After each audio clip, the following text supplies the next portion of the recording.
A large crowd of around 2,000 people had gathered on a hilltop just outside Masaka in Uganda for a 5-day conference that I was to preach as part of a national tour.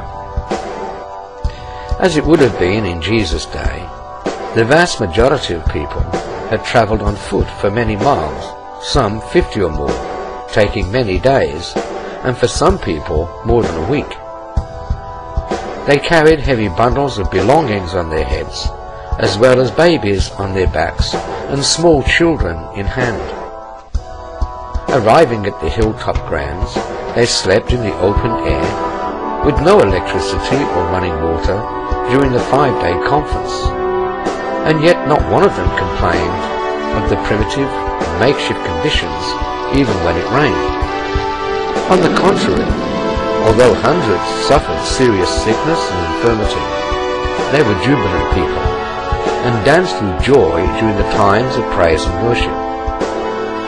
This attitude of joyful singing is common on my missions in Uganda, and it has been so in every country I have visited with the gospel.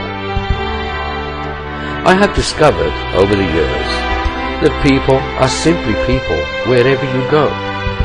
Other than race, age, gender, language and culture, they are the same. They are all human beings with common human needs for love, forgiveness, acceptance and healing. Their need, regardless of wealth or status, is very much the same. When we suffer tragedy, loss or sickness, it transcends wealth or power, and in human suffering we are all subject to a great need for divine assistance as well as that from other people. One particular little girl in Masaka comes to mind at this time. She was around 11 years old and was born blind. Her mother had brought her to the conference in the hope of finding a cure, as she had been doing by going to many such meetings for several years without a result. The scene atop the high hill in the African bush, a few kilometers from the town of Masaka, was reminiscent of what it would have been like at the feeding of the 5,000 or the Sermon on the Mount in Jesus' time. People were scattered around the hilltop, squatting on mats and blankets and surrounded by their belongings while the children played. Among them were many that were lame and infirm.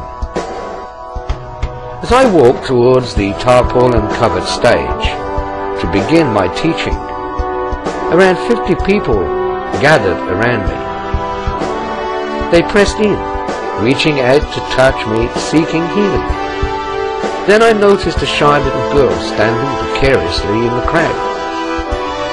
Her eyes were wide open and bulging, but her pupils were very small and totally dilated, and they pointed in different directions. As I looked at her eyes, I felt a pang of compassion and love grip my heart, and so I bent down to speak to her. Not knowing if she could speak or understand English, I asked what she wanted. Her mother timidly moved her towards me on her knees and said that her daughter wanted to see. I asked the little girl if she believed that Jesus could heal her, while her mother assured me that she understood what I had said. I knelt down and held her cheeks gently in my hands, and looking at her eyes, I said, "Little girl, do you believe that Jesus can give you your son?" She nodded slightly, and I told her that I did too. By this time the crowd surrounding me had grown, and were watching and waiting eagerly to see what would happen to the little girl when I prayed for her.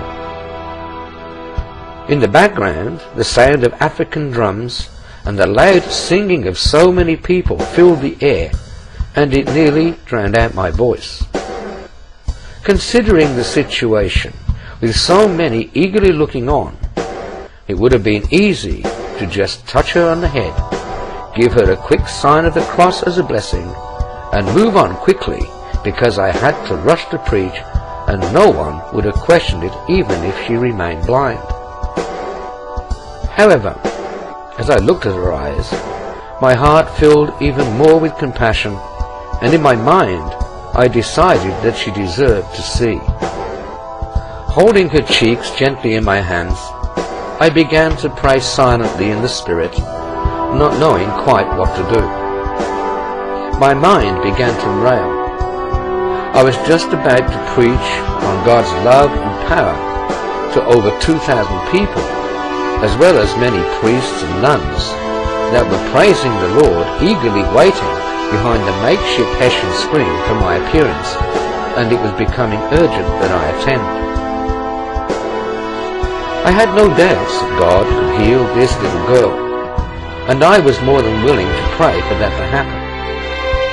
As I began to pray, I became acutely aware of the pressing crowd of curious witnesses surrounding me that had by now grown very much larger, and in my mind I was saying, what if nothing happens if I continue?